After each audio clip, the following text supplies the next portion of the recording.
The Candy Man and the Entertainer's entertainer, Sammy Davis Jr. was a stage and screen sensation whose acting, singing, and dancing abilities mesmerized audiences. But Davis's private demons continued to torment him even after he passed away, more than 30 years after he became famous and wealthy.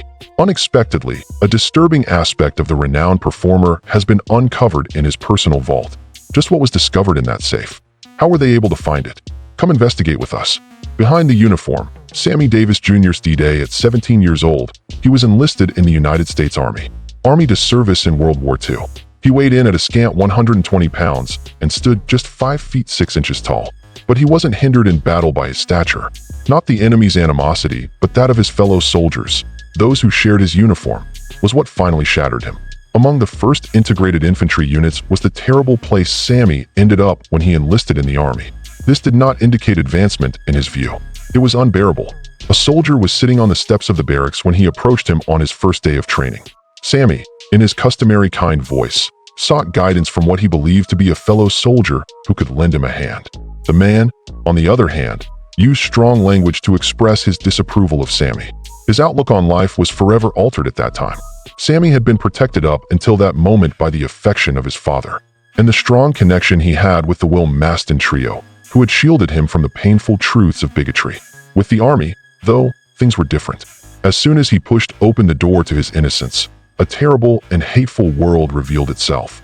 Tragically, Sammy was abused horribly by his fellow soldiers. He endured assault, brutality, and degrading treatment. Even some of them peed on him. They painted him white, spit in his beer, and made fun of him. Talk programs later in life featured Sammy rehashing these traumatic events, including the fact that soldiers would form mobs targeting him based on his race. 3 separate fights that he did not start resulted in his fracturing his nose. There was still animosity, even when he fought back. He recalled an incident where he physically assaulted an insulting individual. The man then rose from his knees and proclaimed that Sammy will forever be a derogatory term. For all time, he carried that feeling. It showed him that there are instances when fighting back and winning aren't enough to prevent defeat. But Sammy was not one to back down. Constant abuse weakened him, but it also drove him to find new forms of resistance. Because of the constant bullying, he learned that his strength did not come from his physical strength, but from his ability. After some time, the military put him in charge of an entertainment unit. There he began entertaining troops, including those who had insulted and beaten him before. It took some time for the hostility to fade.